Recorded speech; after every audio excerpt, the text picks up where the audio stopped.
So one of my favorite things, a nice beautiful rustic scone filled with gorgeous cranberries, just to satisfy that sweet tooth for the day without giving you too much sugar. So we're going to start our beautiful scones. Now I've preheated the oven to 425 degrees and I have my cookie sheet ready with parchment paper. So you know, you always like to get ready ahead of time so you're not running around willy-nilly.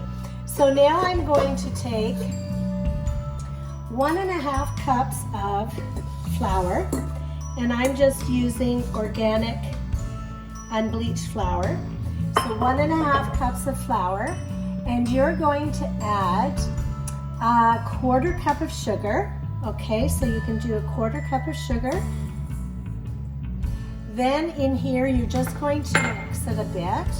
You're also going to add 1 teaspoon of baking powder. You're going to add a 1/4 teaspoon of salt. I'm using pink Himalayan salt just because I love pink Himalayan salt for all its beautiful properties, but you can use regular salt, that's fine. And a 1/4 teaspoon of baking soda.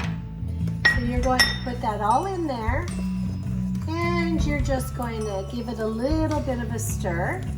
And then you're going to add 1/3 cup of cranberries. You can use cranberries or raisins, but I decided to use cranberries because I love cranberries. It gives it a little bit of a different spin. Now don't forget, when you do cranberries or raisins, anything that's dried, take your cranberries, put them in a bowl, and pour boiling water on them and let them sit for 15 to 20 minutes and then strain them.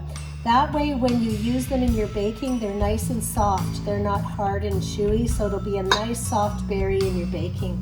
So you're going to take that and mix it up in your flour. And then you're going to put in 6 tablespoons of cold butter. So I got this butter right out of the fridge. And what I do, this is kind of old school, but I take it and I break it up. Some people use a pastry blender, but you know, I've been baking like this for years and it's going to be hard to change my ways now. So I just take my hands and I break up all that beautiful butter. Now the reason you want the butter out of the fridge is because it's not going to be soft and you're going to have these little pieces of butter in your scones, and that's going to be what gives it its beautiful buttery texture, and it makes it soft, and you'll have these little pieces of butter that you can taste when you're munching a scone. It's just gorgeous. So you never use soft butter in this recipe. You always use butter that's out of the fridge so that you have those little flakes of butter sitting in these scones. So you just keep working it with your hands like this until you break up all the butter, and it just resembles a really coarse crumb. So we're going to add 2/3 cup of yogurt, and you can use yogurt, you can use buttermilk, you can use sour cream, whatever you've got in the house. So today I'm using yogurt. So 2/3 cup of yogurt, and you're going to mix that really well. And what I love about this recipe, well, one of the things I love, most of what I love is the taste, but what I love about this recipe is that you can do it all in one bowl. So you're not messing up a bunch of bowls in your kitchen. So it's great if you've got company coming over and you just want a nice little snack. But today I'm making this for my husband because he loves these scones. Now this recipe makes 8 scones, and sometimes I'll double a recipe, but today I'm not, because he will literally eat the whole thing. He loves them. So if you want a nice snack, give yourself a little bit of sweetness, but not too much sweetness, not too much sugar.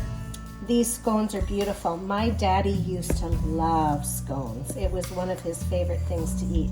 So when it's nice and moist, you're going to take that And we're going to get our fingers a little dirty. And we're just going to put this out on our counter. And we're going to make it into like a dough.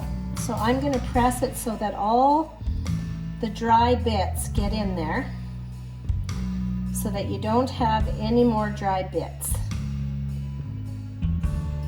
So once you've mixed it really well and you've got all the flour bits mixed in together, you create a little ball, and I'm just going to put a bit of flour on my surface just so it won't stink or stick.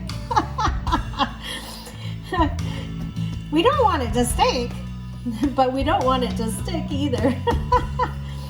So I'm just going to make a nice little round ball.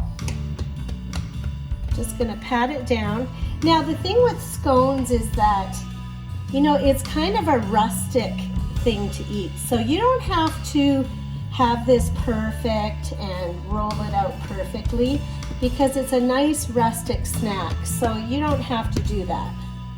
So I just put it into a nice little round circle. Like I said, you don't have to be perfect because these are nice and rustic, and you can see the beautiful cranberries.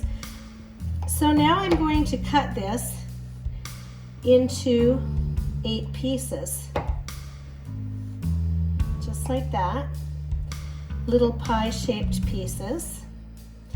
And that's going to give you your beautiful scones. And I'm going to take a cookie sheet with my parchment paper, and I'm just going to put these scones on my cookie sheet. Oh, they're beautiful. My husband, when he gets home, he is going to be so happy because he's been bugging me for a treat, and I didn't want him to eat a lot of sugar because, you know, you don't need it, but this will satisfy his treat with not a lot of sugar. So you just place these on your cookie sheet, and I am going to pop these into the oven at 425, about 18 to 20 minutes. So take them out of the oven and arrange them on a plate and wait for everybody to come in from the cold or the hot or whatever you're doing. And these will quickly disappear. Something nice and rustic and not a lot of sugar, just for a nice snack. Some nice scones out of the oven. So one of my favorite things, fresh rustic scones out of the oven, cranberry, just to give you a little bit of sweetness during the day. You have a good day.